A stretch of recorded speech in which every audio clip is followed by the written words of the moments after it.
नमस्कार, आप देख रहे हैं आज तक डिजिटल और मैं हूं आपके साथ अनूप आकाश वर्मा और मेरे साथ हैं हमारी टीम के साथी। आप एंटरटेनमेंट देखती हैं आज तक .in में ऋचा मिश्रा। ऋचा, बहुत बहुत स्वागत है आपका। और ऋचा, आज अपराध के जहां में एंटरटेनमेंट का संगम हम क्यों लेकर आए हैं, इसकी एक बहुत बड़ी वजह है। एक ऐसा अपराध है जिसकी शिकार ऋचा खुद हुई हैं और आज वो आपको खुद बताएंगी। मसला है डिजिटल अरेस्ट का। डिजिटल अरेस्ट एक ऐसा सब्जेक्ट है जिससे पढ़े लिखे लोग पता नहीं कितना खुद को कनेक्ट करेंगे, लेकिन आपने सुना जरूर होगा। अगर बीते एक महीने की बात करें, जो डेटा है उसमें तकरीबन 400 करोड़ रुपए की ठगी इस डिजिटल अरेस्ट के माध्यम से की गई है। अब सवाल ये कि डिजिटल अरेस्ट होता क्या है, ये कैसे जो ठगने वाले हैं वो कैसे शिकार बनाते हैं और किस तरीके से पढ़े लिखे लोग, ये जो डेटा हैं उसमें आईआईटी के प्रोफेसर हैं, डॉक्टर हैं, इंजीनियर हैं और अब खुद जर्नलिस्ट ऋचा हमारे साथ में है जो कि खुद इस ठगी का शिकार हुई हैं। लेकिन जहां पर बात पैसों तक जाती उससे पहले ही ऋचा अलर्ट हो गई। ऋचा, बहुत बहुत स्वागत है आपका। हम चूंकि डिजिटल अरेस्ट की बात कर रहे हैं और आप खुद उस ठगी का शिकार हुई। अभी आज तक .in पर थोड़ी देर पहले मैं रिपोर्ट आपकी पढ़ रहा था जिसमें बहुत ही विस्तार से आपने पूरा वर्णन किया है उसमें कि स्टेप बाय स्टेप आपके साथ क्या हुआ। आमतौर पर जब कोई अननोन कॉल आती है तो हम लोग उसे बहुत सीरियस नोट पर उसे नहीं उठाते, क्योंकि जब अननोन है तो अननोन है। जो नंबर सेम है उसे हमें पता रहता है कौन है वो। तो जब आपने कॉल को पिक किया तो आपका क्या हाव भाव था, किस तरीके से जब वहां से बातें हुई, कैसे शुरुआत हुई, कैसे आपको लगा कि ये मतलब कोई नॉर्मल कॉल नहीं जैसे हमारे पास लोन के लिए आती है या उस तरीके की जो अननोन कॉल आती हैं उस तरफ मेरा इशारा है। कब आपको लगा कि ये उस तरह की कॉल नहीं है, थोड़ा अलग कॉल है, सीरियस कंसर्न? कॉल एक अननोन नंबर से आती है और उसमें आपका IVR वॉइस आती है कि अपने कुरियर की डिटेल जानने के लिए 1 दबाएं, अपडेट ट्रैकिंग जानने के लिए 2 दबाएं। तो आप एक्चुअली अभी अमेज़ॉन फ्लिपकार्ट की सेल चली है बहुत अच्छे से, हम ऑनलाइन शॉपिंग करते हैं। 1-2 ऑर्डर मैंने भी कर रखे थे, तो मुझे लगा शायद मेरे कुरियर की अपडेट है। ठीक है। तो मैंने कहा कि लेकिन अब उसमें बता नहीं रहा वो कौन सा है, ना उसने फ्लिपकार्ट बोला है। तो 1-2 ऑर्डर आने भी थे मेरे, तो मैंने कहा ठीक है मैं 1 दबा देती हूँ, डिटेल पता चल जाएगी। 1 दबाते ही सामने से इंसान बात करता है जिसका नाम था करण वर्मा। वो मुझसे कहते हैं कि आपका फ़ोन फेडेक्स कुरियर कंपनी में कनेक्ट हुआ है, मैम बताइए क्या हेल्प कर सकते हैं। तो मैंने उनसे बोला मेरे पास आपकी तरफ से कॉल आया है, किसी कुरियर की जानकारी दी जा रही है, पर आप फेडेक्स की बात कर रहे हैं तो मैंने तो इस कुरियर का इस्तेमाल नहीं किया, क्या मुझे कोई भेज रहा है कुरियर तो मुझे बता दीजिए। तो उन्होंने बोला नहीं, किसी ने भेजा नहीं है, आप होल्ड करिए मैं चेक कर लेता हूँ। तो उन्होंने मेरा नंबर जो भी डाला हो, होल्ड कॉल ख़त्म होती है आता है कि आप सेंडर हैं, आपने भेजा है। तो मैंने कहा 1 मिनट, मैंने किसी को नहीं भेजा, शायद गलती लगी है आपको। कहने लगे नहीं, आपका कुरियर आपने भेजा है और ये कुरियर थोड़ा सीरियस इशू है, इसे सीज़ किया गया है। मैंने कहा 1 मिनट, ये सीज़ का क्या मतलब होता है? कहते नहीं, आपने मुंबई से ताइवान कुरियर भेजा है। तो मैंने कहा मैं मुंबई इधर बहुत सालों क्या मैं गई नहीं हूँ, ताइवान से मेरा कोई लेना देना नहीं है और मैं इंडिया में रहती हूँ, अभी तक फॉरेन जाने का नंबर नहीं लगा, तो आप ये ऐसा है मजाक किसी और से करिए। कहने नहीं मैम आप समझ नहीं रही हैं, इसमें कई चीज़ें हैं जो थोड़ी सीरियस हैं और शायद आपका हमारे पास आधार है। तो मैंने कहा अच्छा ठीक है बताओ आधार क्या है मेरा फिर नंबर। उन्होंने एग्जैक्ट मेरा जो आधार नंबर है वो पढ़ दिया।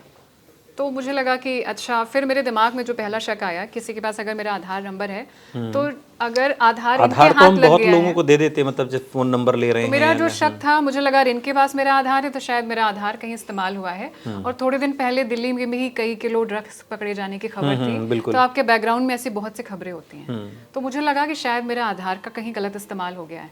तो मैंने उससे बोला कि अच्छा बताओ अब क्या करा जाए। तो कहता है कि कोई नहीं। मैंने कहा उसमें है क्या वैसे? तो कह रहा है कि आपको बस इतना करना है कि आप जैसे मुझे कह रही हैं आपका लेना देना नहीं है, मैं इसके बाद रिकॉर्डिंग स्टार्ट करता हूँ, वैसे भी आप ये कॉल रिकॉर्ड पे थी, आप उसमें बता दीजिए कि आपका लेना देना नहीं है, हम अपने रिकॉर्ड के लिए इसे रख लेंगे।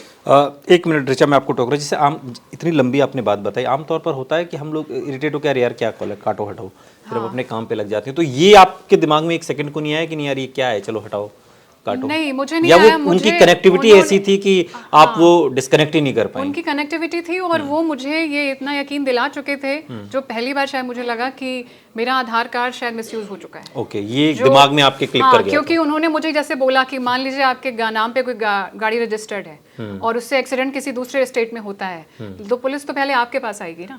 तो मैंने कहा हाँ ये तो नॉर्मल है क्योंकि रजिस्ट्रेशन नंबर ही देखा जाता है, नाम देखा जाता है। तो कहेंगे सेम मैम आपके पास हम इसीलिए याद कर रहे हैं क्योंकि आपका आधार यहाँ लिंक है। तो मैंने कहा अच्छा बताइए मुझे करना क्या है। मैं तब भी एक उसमें थी कि हाँ बताओ क्या करना है। तो कहता है कि आप बस मैं कॉल ट्रांसफ़र करूंगा, आप मुंबई पुलिस से बात कर लीजिए, मैं भी रिकॉर्ड कर ले रहा हूँ, पहले आप हमें करा दीजिए, वो आपको एक क्लैरिफिकेशन नोट देंगे, वो हमें दे दीजिएगा आप, और उसके बाद तो इतनी बातचीत में उसकी भाषा कैसी थी? मतलब वो एक वेल एजुकेटेड जैसे कस्टमर केयर में बात करते हैं, ओके प्रॉपर वे में मैम, और यहाँ सब शुरू हुआ।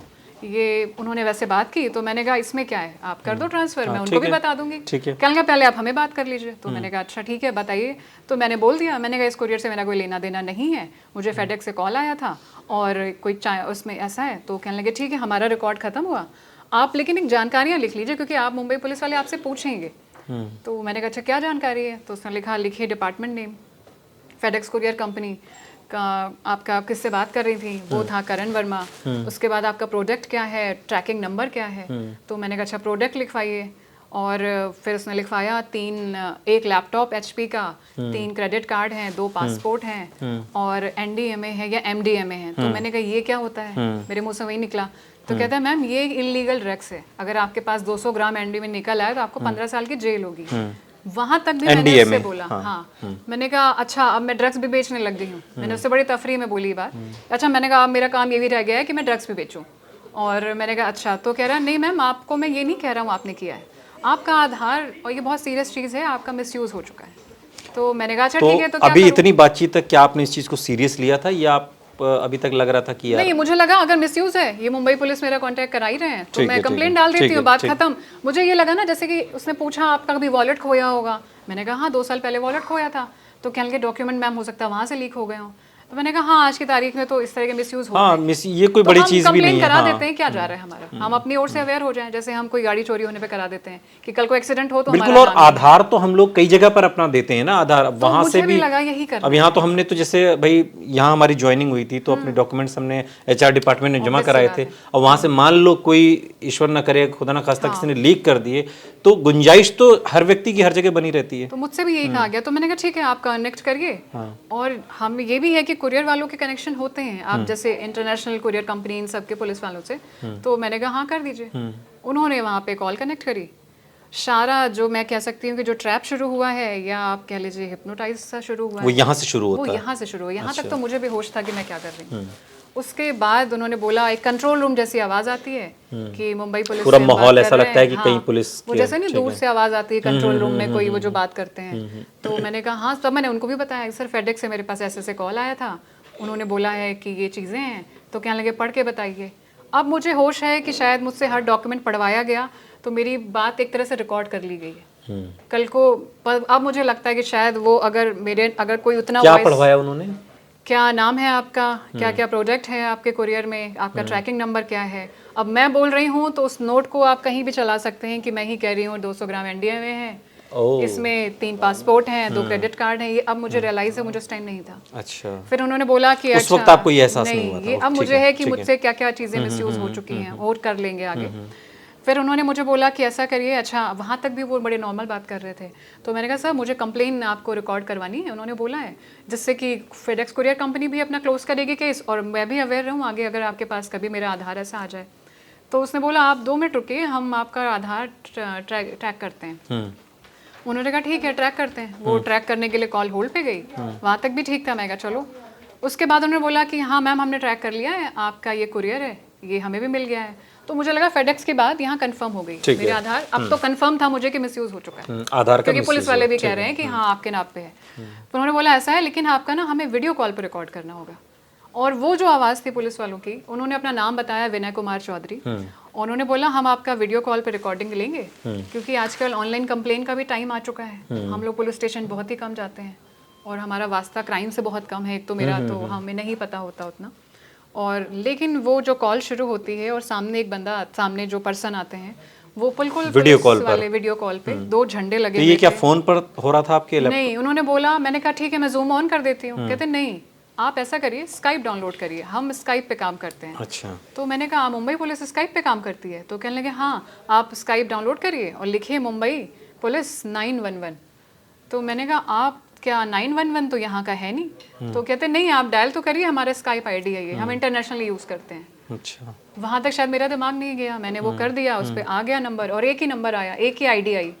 2-4 आती तो मैं भी सोचती, जैसे फेसबुक पे आप डालते हैं 2-4 नाम के एक लोग आते हैं, तो और उसमें ब्लू टिक विक सब बना, बिल्कुल लग रहा था प्रोफेशनली। तो मैंने क्लिक कर दिया, वहाँ पे कॉल जाती है, वो मुझसे कहते हैं कि अच्छा हाँ सामने बंदा आ गया। कहने लगा वो ठीक क्या है, पुलिस की वर्दी में था वो या? पुलिस की वर्दी में था, नीले रंग की वर्दी थी वो। ठीक है, ओके। तो मुझे और भी हुआ कंफर्म कि मुंबई पुलिस नहीं है, शायद कोई कहीं बाहर के पुलिस या जो भी, क्योंकि कहीं इंटरनेशनल पैकेज जा रहा है तो शायद वो लोग हैं। ठीक है, ठीक है। वहाँ पर उन्होंने बोला ठीक है आपको कॉल, हम कॉल बैक करते हैं इसी पे, क्योंकि आपने हमें दे दिया है। फिर उन्होंने बोला मुझे नंबर भी भेजिए और वो रिकॉर्ड जो डिटेल है आपको प्रोडक्ट लिखवाई गई वो भी भेज दीजिए। तो मैंने कहा वो कैसे भेजना है, क्योंकि मैंने उनको बोला मैंने स्काइप इस्तेमाल नहीं किया सर, सॉरी। तो कहने लगे कोई बात नहीं, हम बता देते हैं आपको। तो मैंने कहा बताइए। कहने लगे ये कर्सर खोलिए, इधर जाइए, आपको मैसेज बॉक्स दिखेगा, वहाँ से पेस्ट कर दीजिए। तो मैंने कहा ठीक है मैं पेस्ट कर देती हूँ। उन्होंने स्काइप चलाना भी मुझे सिखाया वहीं पर। तो अभी मैं हाँ, यहाँ तक शायद मुझे लगा मुंबई पुलिस मेरी मदद कर रही है, जो एक फेक मुंबई पुलिस थी। मैं भी बोलूँगी मुंबई पुलिस नहीं थी वो। और उसके बाद मुझसे वो कहते हैं कि ठीक है, फिर कॉल बैक आता है, वीडियो कॉल उधर से आती है और उसमें मुंबई पुलिस लिखा हुआ है। अच्छा। स्काइप पे वीडियो कॉल है। अब आपका मुंबई पुलिस जो नंबर मैंने सेव नहीं किया, मुंबई पुलिस के नाम से बज रहा है। जैसे कि होता है ना, हम पिक्चर्स में देखते हैं प्राइवेट नंबर, वो लिखते नहीं हैं आप, वो होते हैं। तो मुझे लगा ये तो गवर्नमेंट का ही है, फिर इनको वो क्या ही होता है। तो मैंने उठा लिया और फिर वही इंसान सामने। तो मैंने कहा हाँ सर बिल्कुल आप मेरी मदद करिए, तो ऐसा ऐसा है। वहाँ से उसकी, जैसे ना मैं जर्नलिस्ट से आम इंसान से, वहाँ पे मैं क्रिमिनल थी उनके लिए।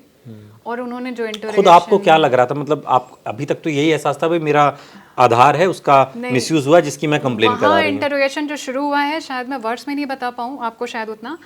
उनके हिसाब से उन्होंने मुझे पूरा कन्विंस कर दिया था कि मैं ड्रग्स लेती हूँ, मैं ड्रग्स बेच रही हूँ, मैं इंटरनेशनल भेज रही थी, पासपोर्ट है फर्जी मेरे पास। और थोड़ी देर उन्होंने मुझे, उसके बाद आधे घंटे तो उन्होंने मुझे टॉर्चर करा है मेंटल प्रॉपर, जो मैंने। और हाँ, वहाँ पे मैं बोलूँगी कि मेरा जैसे कि दिमाग यहाँ तक तो काम कर रहा है। मैं जैसे कुरियर वाले से ये कहना क्या मैं ड्रग्स बेच रही हूँ, मतलब यही रह गया है। लेकिन यहाँ पे मैंने सारे वो जवाब दिए हैं जो मेरे नेचर में नहीं है। अच्छा। जहाँ में मैं लोगों को, जब भी मैंने रिपोर्ट भी लिखी तो मैंने इसमें बात लिखी है कि ये आपको जब कोई झांसा देता है ना तो आपसे प्यार से बात करता है, आपको टॉर्चर नहीं कहते करता धोखा है। हमेशा सुंदर ही होता है, लेकिन ये सुंदर नहीं था, वो मुझे लगातार टॉर्चर कर रहे थे। मेरा एक वक्त पे रोना निकल आया है, वो मुझे रोते देख रहे थे। और वो उसके बाद लगातार मुझे, बस उन्होंने शायद गालियां नहीं निकाली थी, वरना वो एक महिला से बहुत ही बदतमीजी से बात करना था। और मैं बतौर महिला वो झेल भी रही हूँ। फिर उन्होंने बोला कि ठीक है हम रिकॉर्डिंग शुरू करते हैं, आप ऐसा करिए घर में कौन है, क्योंकि रिकॉर्डिंग के बीच कोई नहीं आना चाहिए। तो मैंने कहा हाँ सर, क्योंकि अगर कोई आया तो ये आपकी गलत हो जाएगी रिकॉर्डिंग, और आप पे इसके लिए भी 2 साल का चार्ज लगेगा।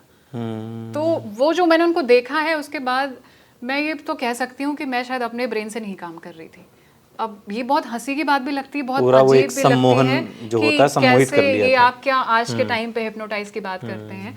लेकिन मैं ये तो कह सकती हूँ, क्योंकि ये जो पूरा प्रोसेस अभी आपको बता रही हूँ, मेरा दिमाग तो नहीं काम कर रहा था, ना वो जवाब मेरे थे। और मुझे अभी भी पूरा वाकया जो 2 घंटे का है बताने में तो 15 मिनट लग रहे हैं लोगों को। तो जब वो उन्होंने कहा कि आप घर में हाँ, तो मैंने उनको बोला, उन्होंने मुझसे बोला कि ठीक है आप इसकी रिकॉर्डिंग स्टार्ट करिए। तो मैंने कहा हाँ ठीक है, स्टार्ट हो गई। सामने वो आ गए जो झंडे वंडे लगे थे। फिर उन्होंने बोला आपके तब तक हमने आधार अलग भी भेजा है, बाकी डिपार्टमेंट में भी जांच हो रही है, आपके आधार से क्या क्या लिंक है, क्योंकि उनके हिसाब से मैं क्रिमिनल थी। आवाज़ चेंज हो चुकी थी सामने वाले की, अब थोड़ा सा रॉब आ चुका, वो रॉब आ चुका था। तो मुझे भी लगा शायद इनको क्यों, फिर कहने लगे मैं क्यों यकीन करूँ आप ड्रग्स नहीं सेल कर रही। तो मुझे भी लगा अगर मेरे नाम पे कोई मिसयूज हो जाएगा, मेरे कहने पे क्यों ये मानेंगे कि मैं नहीं हूँ क्रिमिनल। उन्होंने मुझे मान लिया, तो मुझे लगा, मैंने कहा सर मैं सपोर्ट कर रही हूँ आपको जांच में, इससे बढ़िया है क्या प्रूफ है, आप बताइए मुझे क्या बताना है। क्योंकि वहाँ मेरी आवाज़ तीखी थी, मुझे याद है। उसके बाद से मेरी आवाज़ पूरी डाउन हो चुकी थी, या वो उससे जो करा रहे थे। हाँ, फिर उन्होंने बोला पहले देखिए घर में तो कोई नहीं है। मैं कहा सर कोई नहीं है, 360 डिग्री में पूरा घर दिखाइए। मैंने उनको अपना घर दिखाया कि सर देखिए यहाँ कोई नहीं है, ऐसे कोई नहीं है, यहाँ कोई नहीं है, यहाँ कोई नहीं, दरवाज़ा खुला हुआ है। उन्होंने बोला, क्योंकि वो वीडियो में दिख गया। मैंने कहा हाँ सर दरवाज़ा लेकिन बंद है, दरवाज़ा पूरा बंद करिए। मैंने उनको, मुझे दिखाते हुए पर्दे वगैरह भी सब। फिर क्या लगे पर्दा खुला है, पर्दा भी बंद करिए। तो मैंने कहा सर हाँ बिल्कुल मैं पर्दा भी बंद कर देती हूँ। मैंने पर्दा भी बंद कर दिया है। और ये सब आप करे जा रही हैं? जैसे ये मैं करे जा रही हूँ। मैं इसीलिए कह रही हूँ कि आपको कोई चीखते हुए आपसे ये काम नहीं करा सकता। आप मतलब आज इतने इंडिपेंडेंट हो जाते हैं, आप अपने घर वालों की डांट नहीं सुनते एक वक्त। बिल्कुल बिल्कुल आप बिल्कुल। किसी अननोन पर्सन की आप नहीं सुन सकते, लेकिन आप कर रहे हैं, वो कर रहे हैं बतौर महिला। जो वो कि कह रहा है वो आपका कमरा बंद कराया जा रहा है, आपके पर्दे बंद कराए जा रहे हैं और आपसे कंफर्मेशन ले जबकि ली जा मान लो रही है। कोई बयान दर्ज भी कराना है तो उसमें पर्दे खुले होने से कोई फर्क नहीं कोई पड़ता, पर मतलब होता ही नहीं, लेकिन मतलब वही उसका चूंकि सम्मोहित कर लिया है। वो पूरा सम्मोहित था। फिर उसके बाद क्या हुआ जब सारी चीजें आपने कर दी? उन्होंने मुझसे पूछना शुरू किया आपका क्रिमिनल रिकॉर्ड क्या है। मैंने कहा सर जीरो है। आपकी किसी से अनबन हुई है? आपका ऑफिस में व्यवहार क्या है? और उन्होंने, लेकिन उनको मेरे ऑफिस आने की टाइमिंग पता थी। ये पता था आप जर्नलिस्ट हैं? ये भी उनको नॉलेज में था, क्योंकि वो मुझे किसी एचआर या किसी डिपार्टमेंट से नहीं जोड़ रहे थे। वो मुझसे बार बार कह आपने रहे थे बताया उन्हें कि आप नहीं, जर्नलिस्ट इतनी हैं? अवेयर फील्ड में होके भी आप ये गलती कर रही थी, आप अपना आधार ऐसे भेज देती हैं। बट हाँ, मुझे ये कन्फर्म है, शायद मैंने जर्नलिस्ट वर्ड उन्हें दे दिया होगा, अच्छा। लेकिन उन्होंने अवेयरनेस वर्ड यूज़ किया था। और उन्होंने फिर उसके बाद मुझे ये सारी चीज़ें पूछने के बाद, और लेकिन वो लगा बीच था, में आपने लिखा है कि हर 10 सेकंड में हाँ मुझे कहना ये होगा आई एम बीच हियर में सर। उन्होंने, हाँ उनके पास एक कॉल ये आता क्या है। था? उनके पास एक बीच में कॉल आया कि ये थोड़ा आधार इनका कई जगह पे लिंक है, उधर पीछे कंट्रोल रूम से, पीछे से कंट्रोल रूम पे कॉल आ रही है। अच्छा। तो उन्होंने मुझसे बोला आप होल्ड पे रहिए, मैं अपने सीनियर से बात कर रहा हूँ और अपना वीडियो कॉल बंद करूंगा। तो मैंने कहा सर अच्छा ठीक है। तो कहते लेकिन आपको आई एम हेयर सर ये हर 10 सेकंड पे बोलना है, अगर आपने नहीं बोला तो भी ये कॉल इनवैलिड होगी। तो मैंने कहा ठीक है। वो उस पर टाइमिंग चलती है, मैंने पे देखा स्काइप पे आपकी, तो मैं वो 10 सेकंड काउंट कर रही थी और एक हिप्नोटाइज या बेवकूफ़ों के तरीके मैं बोल रही थी I am here sir, I am here sir, I am here sir. ये लगातार चल रहा था। और उसके बाद 2 मिनट के बाद वो आते हैं, उसकी आवाज़, उनकी आवाज़ और ख़राब हो चुकी होती है, या कह लीजिए बदसलूकी शुरू हो चुकी होती है कि आपका तो मनी लॉन्ड्रिंग में भी है, आपके नाम पे तो अरेस्ट वारंट निकला हुआ है। फिर उन्होंने मुझे बोला, मैंने कहा मैं तब किसी मैंने शहीद बोला, से भी जोड़ा कि आप उन्होंने उसके फिर साथ? मैंने पूछा, मैंने कहा मेरे पास पैसे ही नहीं है, मनी लॉन्ड्रिंग कहाँ से होगी? हाँ। कहने लगे बैंक ऑफ बड़ौदा में आपका अकाउंट है। मैंने कहा सर मेरा कभी अकाउंट रहा ही नहीं वहाँ पर, कभी जिंदगी में नहीं रहा। बट उन्होंने किस-किस कुछ बैंक भेजा में है? आपको? फिर उन्होंने मुझे डॉक्यूमेंट्स भेजे। मैंने कहा सर कहाँ भेज रहे हैं आप? देखिए स्काइप के मैसेज पे आ रहे हैं। फिर उन्होंने मुझे एक डॉक्यूमेंट भेजा। मैंने कहा ये 4 लोग कौन है? 2 के चेहरों पे लिखा था अरेस्टेड अरेस्टेड, 2 के चेहरों पे नहीं था। तो कहने लगी ये तीसरी महिला थी, कहती ये हैं आप? मैंने कहा ये थोड़ी ना हूँ मैं, वो कोई मुस्लिम महिला का नाम था, हसन हिना करके नाम हसन लिखा। हिना। मैंने कहा मैं हसन हिना नहीं हूँ ना, मेरी उनसे शक्ल मिलती है। तो कहने लगे आपका इनसे कांटेक्ट है। फिर उन्होंने प्रॉपर मुझे टॉर्चर करके कबूलवाना चाहा और कि सुप्रीम कोर्ट ऑफ इंडिया का भी आपको एक पूरा उसमें क्या लिखा था? ये उन्होंने मुझसे टॉर्चर करवाना चाहा, पूरा कबूलनामा करवाना चाहा। तो मैंने बोला सर मैंने ड्रग्स कभी ली नहीं है, आप मेरा ब्लड टेस्ट ले सकते हैं, आप मेरी पूरी बैंक डिटेल जिसमें मैं कनेक्ट हूँ आप देख लीजिए, कोई ट्रांजैक्शन आपको दिख जाए तो मुझे बता दीजिए। फिर उन्होंने, जब ये 1.5 घंटा चला, फिर उन्होंने कहा अच्छा ठीक है, अगर आप हमारे साथ क्या सपोर्ट करेंगे? मैंने कहा मैं जांच में सपोर्ट कर रही हूँ और क्या सपोर्ट करूँगी आपको? तो वो कह रहे हैं ठीक है, फिर आप ऐसा करिए, ये जो स्कैम है, ये जो आपको दिखाया मैंने, क्योंकि उन्होंने एक डाटा मुझे भेजा था, जो 4 चेहरे हैं जिसमें अरेस्टेड है, ये बहुत बड़ा फ्रॉड है जिसकी नेशनल लेवल पे सीक्रेट तरीके से जांच चल रही है, बहुत बड़े बड़े लोग इन्वॉल्व हैं और उनको आपकी फैमिली और आपके बारे में पता है, क्योंकि आपका आधार कार्ड उनके पास है। तो मैं वहाँ पे भी कन्विंस थी कि मेरी फैमिली पे थ्रेट है, और उन्होंने बोला अगर आपने मुंह कहीं खोला तो आपकी जान को खतरा है, आपकी फैमिली को खतरा है। और उनको मेरे फैमिली मेंबर भी पता थे कि मेरी फैमिली में कौन कौन है। तो मैंने कहा अच्छा, जब उनको ये पता था तो मुझे लगा ये पुलिस वाले हैं, इनके पास तो सब पता होता है, इनको क्या ही होता है। तो मैंने कहा सर बताइए मैं क्या करूँ? कहने लगे कि आप हमारी जांच करिए, साथ दीजिए और ये 7 दिन की जांच चलेगी, ये नेशनल सीक्रेट है। एक उन्होंने वर्ड इस्तेमाल किया। तो मैंने कहा ये नेशनल सीक्रेट क्या होता है? तो कहने लगे नेशनल सीक्रेट होता है जब गवर्नमेंट किसी की हिडन तौर पे जांच करती है, अगर आप इसे खोल देते हैं तो आपको पता नहीं कितनी तकरीबन सज़ा होती है, और जिसको बोलेंगे आप उसको भी सज़ा होगी। 2 साल की सज़ा इन्होंने लिखा है, जो मतलब आपने सज़ा होगी, आपके पैसे भी जाएंगे। तो मैंने कहा नहीं सर, नेशनल सीक्रेट की बात ही क्या है, मैं किसी को नहीं बोलूंगी। और मैं ये प्रिपेयर थी कि मैं किसी को नहीं बोलूंगी, अपने ऑफिस शायद नहीं जाऊंगी, क्योंकि मुझे लगा मैं जिससे से जुड़ूंगी वो भी खतरे में आएगा। तो मुझे मेंटली प्रिपेयर हो गया था कि मैं सबसे कनेक्शन काटने वाली थी 7 दिन के लिए, और हर 2 घंटे पे मुझे रिपोर्ट भेजनी है उनको कि मैं कहाँ पर हूँ, एक्टिविटी क्या कर रही हूँ, मेरी लोकेशन क्या है। और उन्होंने बोला आपके सारे अकाउंट सीज हैं, आपको सिर्फ 500 रुपये का ट्रांजेक्शन करने की इजाज़त है, आप और कहीं नहीं कर सकती। आपके घर में सोना कितना है, क्या है, वो उनके पास शायद खास उनको मिला नहीं कोई, क्योंकि मैं रह रही हूँ यहाँ, मेरे पास कोई ऐसी चीज़, इस तरह की डिटेल मांगी उन्होंने? कितना सारी मांगी मुझे। अच्छा, कितना पैसा है, कितना ज्वेलरी, आपके नाम पे गाड़ी है कि नहीं, मकान है कि नहीं, और आप क्या कहने लगे आप ट्रैवल करती हैं। तो मैंने कहा सर 500 रुपये में मैं क्या करूँगी? कहते क्यों, ऑटो से ट्रैवल करती हैं ना आप? तो वो मेरे लिए थोड़ी हैरान करने वाली बात थी कि ये जानकारी कि भी है ये इनके जानकारी पास। उनके पास बड़ी ऐसी बहुत सारी जानकारियां थी, क्योंकि हम यहाँ बोलेंगे तो वो और बाहर आती हाँ हैं। बिल्कुल बिल्कुल तो बिल्कुल। ऐसी बहुत सी जानकारियां उन्होंने दी मुझे, तो ये मैं समझ चुकी थी कि फिर मुझे लगा इतनी जानकारी तो आपके पास, पुलिस वालों के पास ही होती है आपकी, अगर वो ट्रेस करना चाहें कि मैंने किसे कॉल किया नहीं किया, आप तभी होती है उन्हीं के पास, लीगल तौर पे हो सकती हैं। वो वहाँ से एक बार को मन में ख्याल आया कि अगर मैं गुनहगार होती या हूँ, मैंने ये ताइवान भेजा है जो ड्रग्स है, तो पुलिस आके मुझे पकड़ेगी ना पहले, मतलब कि मुझे फोन से ही गिरफ्तार कर नहीं, लेगी। ये सारी चीजें जब आपका फोन कॉल हो गया है, हाँ। 2 घंटे बाद उन्होंने मुझ पे शायद तरस खाया कि ऐसा करिए, ये नेशनल सीक्रेट है, उन्होंने मुझे प्रिपेयर कर लिया। मैंने एक रिपोर्ट भेज भी दी उन्हें कि मैं एक्टिविटी हूँ, मैंने लिखा इन होम, तो कह रहे ये एक्टिविटी नहीं होती है, लिखिए प्रोसीजर में आप हैं, इंटरोगेशन में है। मैंने कहा अच्छा सॉरी सर, ये एक्टिविटी नहीं, मैंने गलत लिख दी, मतलब आप घर पे ही एक्टिविटी नहीं है। उन्होंने मुझसे प्रॉपर एक्टिविटी लिखाई, हर 2 घंटे की एक्टिविटी देनी थी। तो जब उन्होंने तरस खा लिया 2 घंटे के बाद, बोले ठीक है अब आप फ़ोन रख दीजिए, आप नेशनल सीक्रेट में हमारे साथ हैं, 7 दिन जांच चलेगी और हम देखते हैं आपको क्या करना है। मैंने कहा ठीक है।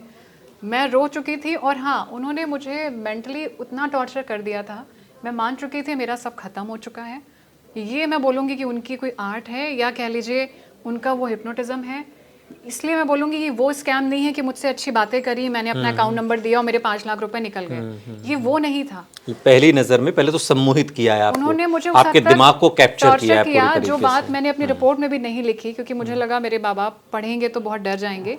लेकिन मैं ये कहना चाहूँगी, क्योंकि ये बहुत खतरनाक है, कि मेरा जो पहला दिमाग गया था फ़ोन कॉल रखने के बाद, पहला ये था कि सब खत्म 1 हो चुका घंटे है। 30 मिनट तक आपकी बात हुई, उसके बाद हाँ, कि सब खत्म हो चुका है, करियर छोड़िए, ज़िंदगी ख़त्म है, मैं ड्रग्स केस में हूँ और इसमें निकलने में शायद सालों लगेंगे, क्योंकि आप सही हैं ये बताने के लिए भी साल लगते हैं। बिल्कुल। ऑब्वियस सी बात है, कोई बिल्कुल मान बिल्कुल नहीं लेता। बिल्कुल बिल्कुल टेस्टिंग के लिए यहाँ ले जाएंगे, बिल्कुल वहाँ बहुत है ये तमाम ऐसे और केस हैं, ये तो हम ड्रग्स बहुत की छोटे बात लोग नहीं हैं, है। या जिस हाँ, जगहों से आए हैं, हमारे लिए शायद हमारी पहली कमाई हमारी इज्जत होती है, इज्जत सबके लिए होती है मैं बोलूँगी, लेकिन फिर भी हम शायद नहीं झेल पाते। वहाँ तक मुझे लगा। और हाँ, लेकिन मैं बोलूँगी उन्होंने जो मुझे मेंटल टॉर्चर किया ना, मैं सही बोलूँ मैं मेंटली स्ट्रांग हूँ, क्योंकि मुझे कभी कोई तरह की दिक्कतें, डिप्रेशन या वो नहीं रहा, मतलब कि मैं मेंटली वीक नहीं रही मेरे अभी तक के हेल्थ पूरे अपने जीवन में। लेकिन मेरा उस कॉल रखने के बाद जो पहला दिमाग था वो मेरी किचन नाइफ पे गया था, और वो 3 नाइफ जो मुझे दिख रही थी दूर से, मेरा पहला थॉट था ये बीच वाली है ना, ये शार्प है सबसे ज़्यादा, मुझे वहाँ तक था। फिर मुझे दूसरा जो थॉट आता है कि जब खुद को या सब ख़त्म ही है और करना ही है, यही करेंगे, तो ऐसा करते हैं घर वालों को बता देते हैं, क्योंकि घर वालों के पास वजह होनी चाहिए कि आपका बच्चा किस वजह से कहीं गया है दुनिया से, या कोई ऐसा हो गया है। तो मैंने एक कागज़ पे दिमाग लगाते हुए कि अगर मैं बात करूँगी और बात करूँगी किसी से, तो ये मेरी कॉल रिकॉर्ड कर रहे हैं, ये उसको भी परेशान करेंगे। तो मैंने सब कागज़ पे लिखा है, और अपने जो एक रिलेटिव हैं उनको फिर मैंने ढूंढना शुरू करा कि कौन पैनिक नहीं करेगा इस टाइम, क्योंकि मैं पैनिक कर चुकी थी, मैं रो भी रही थी अकेले में। मैंने उसके बाद उन्हें कागज़ पे पहली लाइन लिखी कि चुप रह के पढ़िएगा। उन्होंने ये सारा वाक़या फिर पढ़ा है, फिर उन्होंने इशारा किया है कि ये किसने लिखा है। तो मैंने दूसरा फिर कॉल कट कर दिया, क्योंकि मुझे लगा लंबी कॉल जल्दी रिकॉर्ड होती है, शॉर्ट पीरियड नहीं होते, जो जितना मुझे समझ में आया। व्हाट्सएप पर कोई कॉल रिकॉर्ड हाँ, नहीं ये होती बात है। भी फिर उन्होंने मुझे चिल्लाते हुए बोली, क्योंकि मैं शायद अपना आपा तो खो ही चुकी थी। दूसरा लिखा मैंने, कॉल आया था ऐसा था, तब उन्होंने मुझे चीखते हुए उधर से बोला कि कॉल करो मुझे, मैं सब देख लूँगा और देखता हूँ मैं ये कौन लोग हैं, मैं अपना मेरी छोड़ दो, बताओ मुझे क्या हुआ। क्योंकि सामने में उनको लगा कि शायद मैं किडनैप हो चुकी हूँ, क्योंकि कोई तभी ऐसे पेपर में लिख के भेजता है। उनका और डर भी न अलग जाने था। कैसे-कैसे उनका ख्याल, डर अलग बिल्कुल, था बिल्कुल, कि एक बिल्कुल, यंग बिल्कुल। लड़की, आपके घर बिल्कुल, की बच्ची, बिल्कुल, मतलब जो बिल्कुल। भी है। उसके बाद उनको मैंने समझाया, मैंने कहा किसी से कहिएगा मत, मेरे साथ ऐसा ऐसा हुआ है, कॉल आया। वो मुझे समझा रहे थे कि ये स्कैम है, तुम्हारे साथ फ्रॉड हो रहा है। मैंने कहा नहीं, किसी को मत बोलिएगा, उनके पास सबके पते हैं, वो सबको जानते हैं। मैं पैनिक हो चुकी थी। फिर मेरा दूसरा थॉट आया कि मैं अपने ऑफिस में खबर कर दूं, क्योंकि मेरे ऑफिस एड्रेस था उनके पास। तो मुझे लगा कि मेरे ऑफिस का नाम या मेरे ऑफिस के लोग क्यों इसमें फंसे। और फिर मुझे लगा मैं पहले ही बता देती हूँ, मेरे नाम पे इतने केस निकल आएंगे तो मुझ पर कौन यकीन करेगा, क्योंकि वो इतना मुझे टॉर्चर कर चुके थे। तो मैंने मतलब आपको आपकी नज़रों में वो गुनहगार गिरा चुके थे वो। तो मैंने अपने एडिटर को कॉल किया है, उनको मैंने बोला, मैंने कहा सर आप यकीन तो नहीं करेंगे, और मैंने कभी ड्रग्स ली भी नहीं है, ना मैंने कभी कोई करा सर ले। तो वो मुझे कह रहे हैं कि क्या बात कर रही हो, ऐसे ये तो स्कैम होता है, अभी तो तुम्हारी डिजिटली, उन्होंने मुझे 1-2 स्कैम के केसेस बताए। मैंने कहा सर आप नहीं समझ रहे। कहते नहीं, अभी तो तुम्हारा वकील बैठाएंगे वो लोग, वो तो पेशी कराएंगे, तुमसे पैसे वसूलेंगे। तो मैंने उनको फिर वही बोला जो चीज़ मुझे भी बार बार आ रही थी कि ये पैसे तो मांग ही नहीं रहे हैं, 5 रुपए भी नहीं उन्होंने मुझसे मांगे, ना ये बोला कि ये बैंक अकाउंट दे दो। लेकिन वो तो अगला स्टेप होता है ना उनका, शायद वही था। फिर हाँ, उन्होंने फिर जब मेरी बात हुई, आपके एडिटर आपसे जिस तरह बात करते हैं, तो वो थोड़े नाराज से आए कि अरे पागल हो गई हो क्या, ये क्या सोच रही हो ड्रग्स और ये सब। वो पता नहीं उनका वो स्टेटमेंट था कि मेरे दिमाग में एक जर्क सा हटा जैसे, तो मुझे जैसा ना एकदम से याद आया, जो पर्दा पड़ा था वो पर्दा किसी ने नहीं, खींचा मैंने है। फिर वो जगह देखी है, मैं तो घर पे बैठी हुई हूँ, मतलब मैं तो, ये तो सेफ जगह है, यहाँ तो कोई आया नहीं है। मेरे दिमाग में पहला थॉट ये था कि यहाँ तो कोई नहीं था। थोड़ी देर पहले मुझे लग रहा था जैसे वो सारे लोग मेरे आसपास खड़े हैं और मैं एक अनसेफ जगह पे हूँ। और तो मैंने जब उनसे बोला तो उन्होंने बोला नहीं तुम पागल हो गए, अरे हम यकीन क्यों नहीं करेंगे, हम तुम्हें इतने साल से जानते हैं। तो मैंने कहा हाँ सर आप देख लीजिएगा। फिर उन्होंने मुझे समझाया, तो मैंने कहा हाँ सर ये तो स्कैम है, मैं तो फंस चुकी हूँ, ये ट्रैप था ये पूरा।